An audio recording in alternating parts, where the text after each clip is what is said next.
Understanding rock and roll as a literary form. It is hard to explore Chuck Berry's work without a discussion of his songwriting as writing. Johnny B. Goode is an excellent example of Berry's narrative impulse. He is a storyteller in the great tradition. Few songwriters have so successfully fit so much into 2.5 minutes. Working as a poet, letting the image drive the narrative, Berry strikes a balance between the lead guitar lines and the verse that tell of a protagonist who becomes famous for his guitar prowess. As a narrative, it is in the American vein of Horatio Alger's stories, a rag to riches tale of music giving a country boy a life beyond his wildest dreams. Take some time to read through the lyric sheet that is attached in your packet and discuss his use of storytelling as well as examples of songs that you know that you think do a good job of storytelling. You can have this discussion with the person next to you for the next 3 minutes.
This is your 1-minute warning. Please finish up your conversations.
Okay, your time is up.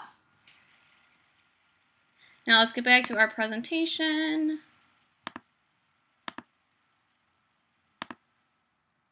Understanding the industry and technology of rock and roll.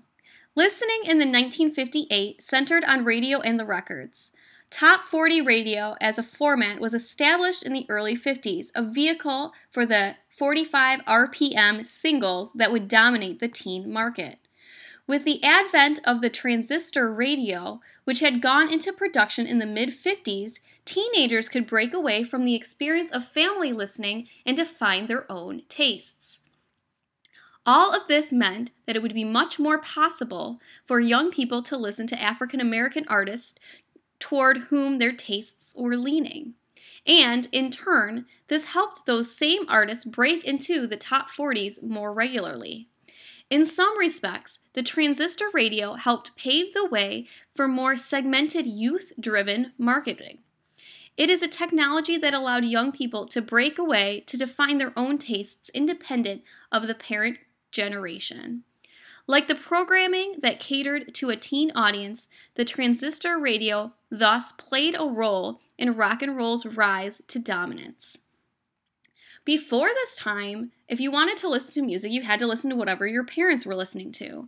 There wasn't really any way for you to listen to music differently. So by the invention of the transistor radio, now kids could listen to whatever they wanted to. They didn't have to listen to what their parents were listening to. And it was really thanks to that rock and roll was able to gain the momentum it was necessary for it to transition over the next and skyrocket over the next 3 years.